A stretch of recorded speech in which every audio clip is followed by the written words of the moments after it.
This trim is horrible. So I'm building pre-made casings out of 1-inch thick lumber that I'm gonna pre-assemble and slide into place when the project is done. For our trim, maybe the ceiling too, we've got curly cherry. You see all those kind of like wavy, I don't even know how else to describe them, things in the board. That's what curly cherry is. We've got our pieces prepped and we're gonna start gluing and shooting them together. It takes a lot of lumber to do a build out like this. So here's all the pieces. Right before I get ready to assemble, you can see a lot of big pieces for a 7-foot window like this. In total, I'm gonna say we have around 45 board feet of trim here and not too far short of $300. All gotta be sanded, planed. It's a lot of work. Every last cut, I mean, it's got to be real close. Now, this is getting covered up, so it's not that big of a deal. If you are a carpenter of any sorts, you'll know that these framed squares around the window are not that precise. So I've done them myself, and I've got them as square as I could with the horrible lumber from Home Depot. But there's variation, and so you've got to measure. It's not just like one dimension and then cut the whole thing. It's like, no, you measure every foot or two and you see what's the variation here, and you have to adjust for those cuts as you go. This bottom piece ended up being pretty much the same width dimension all the way across, but as you come up here, it was actually like 5/16 of an inch out here. So if I don't taper my cut, then I'm gonna have a big old gap that has to be caulked.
This baby's getting big and heavy. Let's see if we can put her back in again.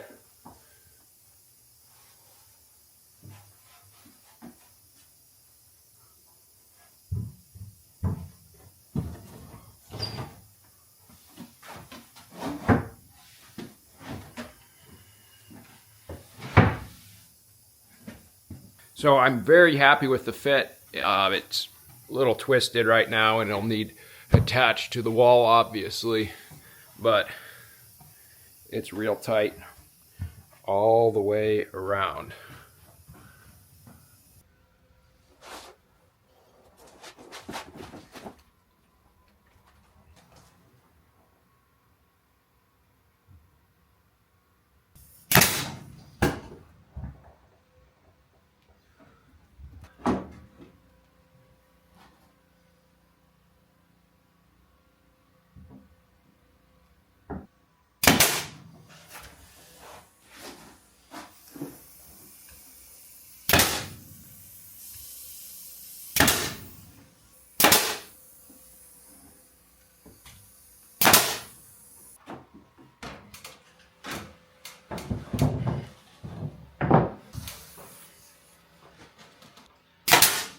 I forgot to film putting it on, but I'm about to throw some screws in here and we'll get this pulled up.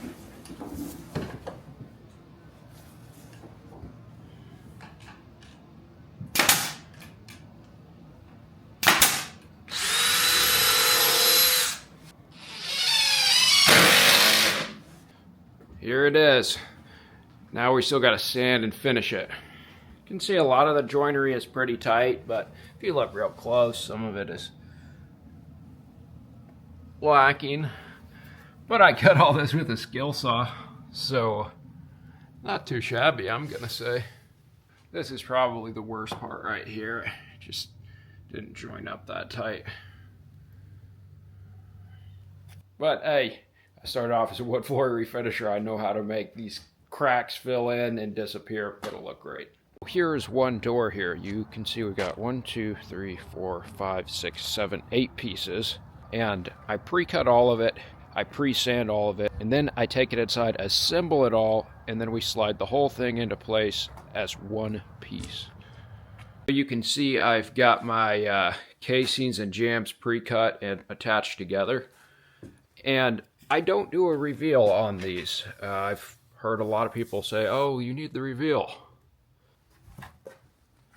Why? Why do you need the reveal? I think it looks much better to be flush. But when you build like this, you're doing joinery, really. You know, you're building one piece and then installing it.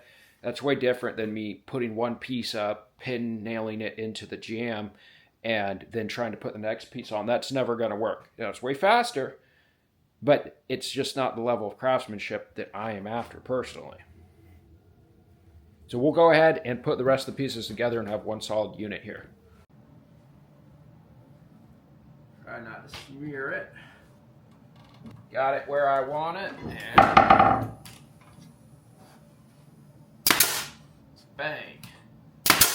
Bango, as my old boss used to say. I always wipe my glue out. You forget one time, you have to chisel and sand it out. You end up making an ugly joint there where you dig the Grand Canyon into the wood to get it out. I'm sure some people would be mad at some of the face screws I'm putting in here, but I'm going to put cherry wood filler in there, and they don't bother me at all personally. You know, if this was your house and I was doing it and you wanted me to, you know, just join them with glue and clamps and not have any fasteners, I could do that, but it would take like 5 times as long. And for me, this is the level of craftsmanship that I'm happy with in my own house. Here's the last piece, guys. All right, let's see if we can lift it out without breaking it now. Oh, it's stuck. Not too bad, it's pretty stout.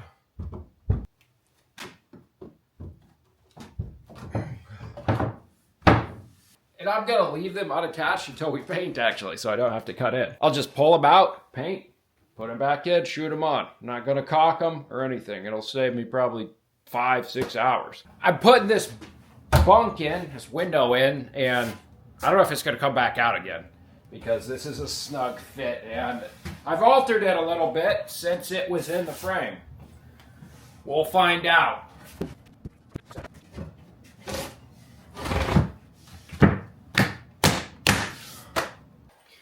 Alignment on this one is very easy. Just shove it against the wall. No! It's the first time it's happened to me.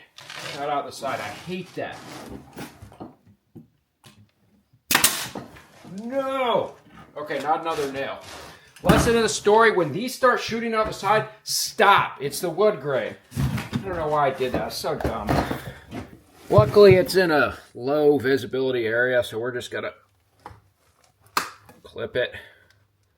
I don't know if you guys can even see that. We'll set it with a nail punch and fill it, and it will always be a bit of a blemish, but hey, it's not like we're gonna cut a new piece over it. On these tops, I'm just stacking them, and I glue and shoot down through. And then when we get out on like this 3-inch piece, you know, I only have screws going through the back. So what I do is I shoot some angle nails down through like this to where they kind of catch that front and tack it to the back so there's not too much play. It's worked pretty well so far, but I have had a couple shoot through and a little wood filler should fix it. I had to whack off the end on this one. Not something I love doing. There's too many factors to get everything perfect, especially in a remodel. Even on a new build, you really can't expect somebody to think of everything ahead of time unless you're just paying insane amounts to an architect. Here it is, guys. We are all installed on the window and door frames, and they're not anchored to the wall. They still need finished. I'm personally super happy with them. I think they're awesome and will go really nice with my green fireplace. I love how they redden over time personally. I don't care if red's out of style. This is just some really standard cherry wood fill. I'm filling in all my screw holes and nail holes.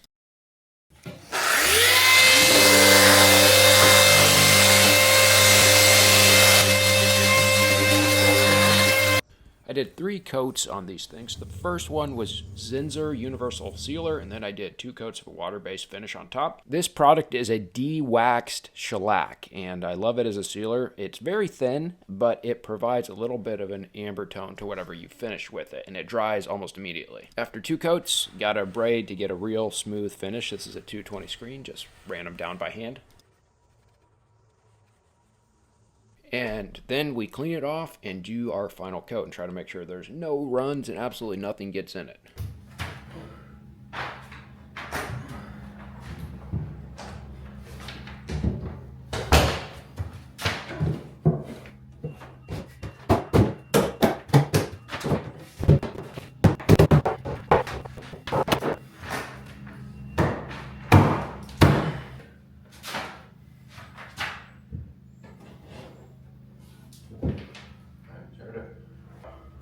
There you go.